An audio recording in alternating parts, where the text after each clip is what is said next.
Okay, let's dive right in. Have you ever felt like your mind is just this massive, complicated machine running a dozen different programs at once and you just don't have the instruction manual? Or, maybe the manual is written in a language you don't even speak. Well, in today's explainer, we are going to map out the human mind just like a layered software stack. But instead of modern computer science, we're going to do it using some truly ancient wisdom, the Vedic Trikones. This is a fascinating, totally comprehensive psychological blueprint that decodes exactly how our inner programming operates. To break all this complex code down, we're going to follow a really progressive 4-part roadmap. First, we'll cover mapping the psyche. Then we'll explore Dharma, the conscious ego. Next up is Artha, the survival mind, followed by Kama, the relational mind, and then Moksha, the shadow mind. And finally, we'll integrate that entire blueprint together. Section 1. Mapping the human psyche, a 360-degree profile. So the core premise we need to understand right off the bat is that the human mind is not just some random, chaotic collection of passing thoughts and feelings. Your psychological operating system isn't random at all. Actually, it's beautifully and perfectly divided into 4 foundational quadrants. You have Dharma, governing the ego, Artha, focused on survival, Kama, managing relations, and Moksha, handling the shadow. Each of these 4 slices represents a massive chunk of your psychological real estate, and the crazy thing is, they're all running simultaneously in the background to make up the whole you. Before we go any deeper into those quadrants, let's define our core unit for this explainer, the trikone. It's simply a triad. It's a group of 3 houses within this framework that represents a very specific layer of human psychological code. Think of it like a specialized department in the grand corporation of your mind. There are 4 trikones in total, and each one contains 3 distinct rooms that handle a very specific part of your human experience. Section 2.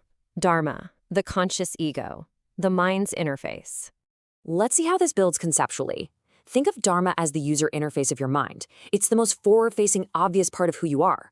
It starts right at the first house, the persona. This is your immediate physical presence, that conscious I am, and the literal lens through which you view reality. Then, we step up to the 5th house, the creative intellect. And this isn't just dry, boring logic, right? It's that undeniable spark you feel when you suddenly solve a complex puzzle, dive into a passion project, or even fall in love. It's where your active imagination lives. Finally, this triad reaches its absolute peak in the 9th house, the superconscious philosophy. This higher conscious mind is your moral compass. It's your abstract wisdom, your worldview, and the fundamental belief systems you use to navigate life. Section 3. Artha, the survival mind, the utility layer. We're shifting gears now from identity to sheer utility. Artha is your deeply ingrained psychological wiring that's dedicated strictly to material security. Step 1 here is the 2nd house, the resource mind. This deals with your psychological need for safety through possession. We're talking your core values, your early family conditioning, and your foundational material wealth. But look, once you have that baseline, you inevitably face life's resistance. And that brings us to the 6th house, the problem-solving mind. This is the daily grind. It's exactly how you manage workplace stress, negotiate conflict, and maintain your physical health. It's all about critical thinking in the face of absolute friction. And finally, the 10th house, the execution mind. This represents your drive for status, authority, and public duty.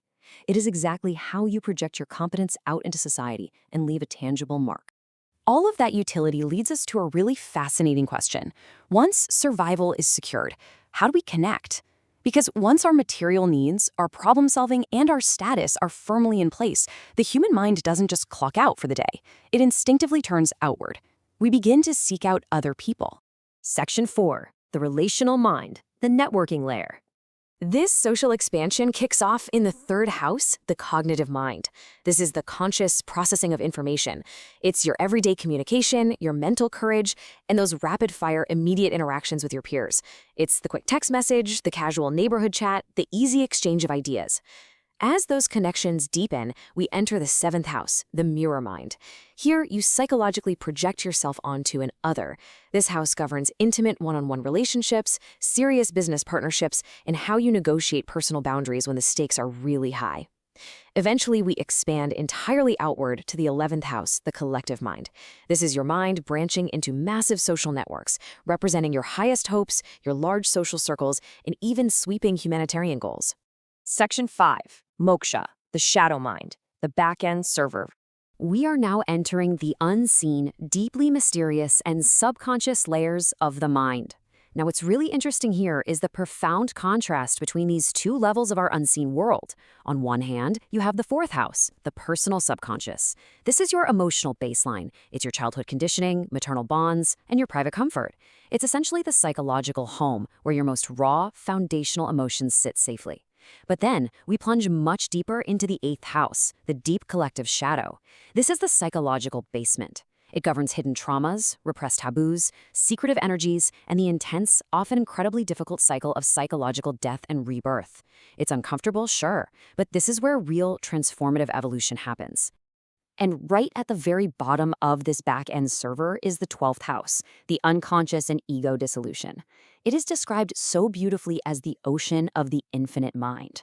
This is the ultimate final layer. It's the domain of dreams, deep sleep, total isolation, the spiritual realm, and ultimately the complete letting go of our individual identity. It is where the hard boundaries of you completely dissolve into the greater whole. Section 6. Integrating your psychological blueprint, a cohesive framework. So the crucial point is, this right here is your ultimate mental cheat sheet. It beautifully summarizes the entire human operating system at a glance. You have Dharma up top, managing your conscious ego and life purpose. Artha handles practical survival and material boundaries. Kama drives your social relations and communication. And Moksha holds the deep subconscious and your shadow. Every single thought, action, and reaction you have can be mapped right back to one of these foundational codes. It all really boils down to this incredible summary from the text, from the conscious I am to the ultimate letting go of the individual identity. I mean, that perfectly captures the breathtaking scope of this framework, doesn't it? We are tracing the entire psychological journey of a human being, starting right at the front door of our raw ego in the first house and traveling all the way down into the deep, infinite ocean of the unconscious in the 12th. Which brings us to a final, slightly provocative thought to leave you with. If your mind is a 12-room house, which room are you living in the most right now? And which one is completely locked? Are you spending literally all your time in the problem-solving survival rooms of Artha while actively avoiding the deep shadow work of Moksha? Or maybe you're out constantly networking in the collective spaces of Kama, but totally ignoring your own foundational Dharma. Take some time today to explore your own psyche. The blueprint is in your hands now. Thank you so much for joining me to unpack this incredible mental architecture, and I'll catch you next time.